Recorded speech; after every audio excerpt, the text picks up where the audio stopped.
Hello dear student, The Making of Scientist. It is the sixth chapter of your supplementary reader. In this chapter, the writer describes how we can make a scientist. Here given a story of Richard Albright, who has made a scientist in the 22 year age.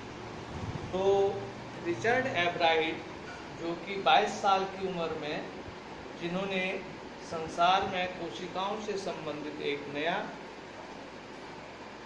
Theory प्रतिपादित की और उन्हें जो है award प्राप्त हुआ, तो वह बचपन से ही जो है जिज्ञासु प्रवृत्ति के व्यक्ति थे और जब वह मात्र 2 साल के थे तो वह अपने घर पर जो है चीज़ों से जिज्ञासा उत्पन्न। जब वह 3rd ग्रेड में थे तो उनके पिता का देहावसान हो गया और उनकी माता जो है उनके लिए समर्पित हो गई। वह उसके लिए तरह तरह के जो इक्विपमेंट और अन्य चीज़ें उपलब्ध कराती थी, उसकी जिज्ञासा को शांत करती थी और उसे नई नई चीज़ें जैसे सूक्ष्मदर्शी या अन्य चीज़ें जो है लेके आती थी और उसे टूर पर यात्राओं पर ले जाती थी।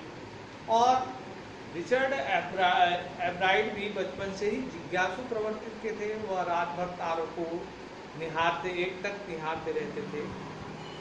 जब वह छोटे थे तो उन्होंने जो है 7th स्टैंडर्ड में थे तो उन्होंने जो है तितलियों का संग्रह करना शुरू किया और अपने बेसमेंट में उन्होंने विभिन्न तितलियों का संग्रह किया और उसके जो जीवन चक्र है उससे संबंधित उसने ज्ञान प्राप्त करने का शुरुआत की। इस प्रकार कैटरपिलर, प्यूपा और बटरफ्लाई, और धीरे धीरे उन्होंने क्या किया, उन तितलियों पर के पंखों में टैग लगाकर उनको छोड़ा और उनको उस पर लिखा कि जिसको भी यह बटरफ्लाई प्राप्त हो वह उसे आगे बढ़ाए।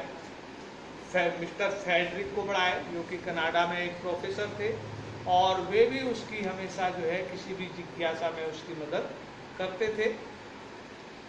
तो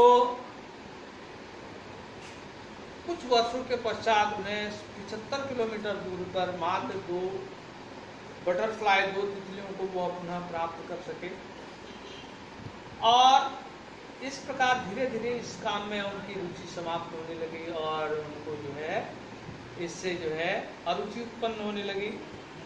तो जब वह 7th स्टैंडर्ड में थे उन्होंने जो है जो विज्ञान महोत्सव में प्रतिभाग किया और उन्हें दुख हुआ कि उन्हें जो है उस पर कोई भी इनाम नहीं मिला क्योंकि अन्य लोगों ने जो है कुछ सक्रिय मॉडल प्रस्तुत किए थे।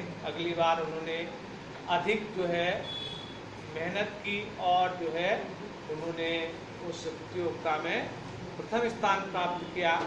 इसके बाद जो है उन्होंने पीछे मुड़कर नहीं देखा और वो लगातार अपने प्रयोग पर प्रयोग करते रहे और तितलियों की कोशिकाओं से संबंधित उन्होंने जो है विभिन्न प्रकार के जो है शोध किए और उन्होंने उसके जो पंखों में अलग अलग प्रकार के जो 10 आपके रंग थे उन पर शोध किया और पता लगाया कि हार्मोन्स के कारण उनके रंग का जो है वह जो विभिन्न प्रकार के रंग है वह उसके हार्मोन्स उत्पन्न करते हैं और इस प्रकार उन्होंने जो है नया शोध किया।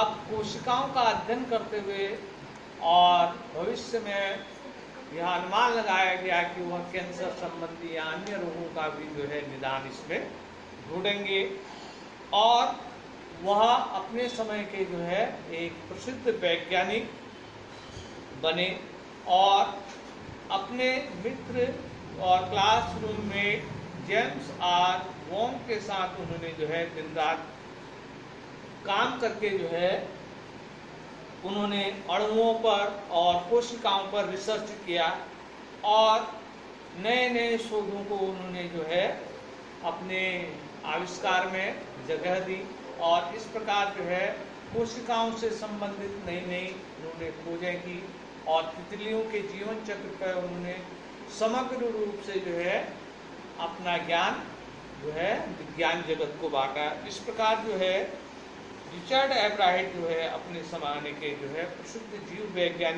वैज्ञानिक बने और वे लोगों के लिए प्रेरणा के स्रोत रहेंगे। धन्यवाद। यही इस पाठ का सारांश है। आप द मेकिंग ऑफ साइंटिस्ट के जो ये डिफिकल्ट वर्ड है इनको कॉपी पर उतार लें और इससे संबंधित क्वेश्चन आंसर कराए जाएंगे। धन्यवाद।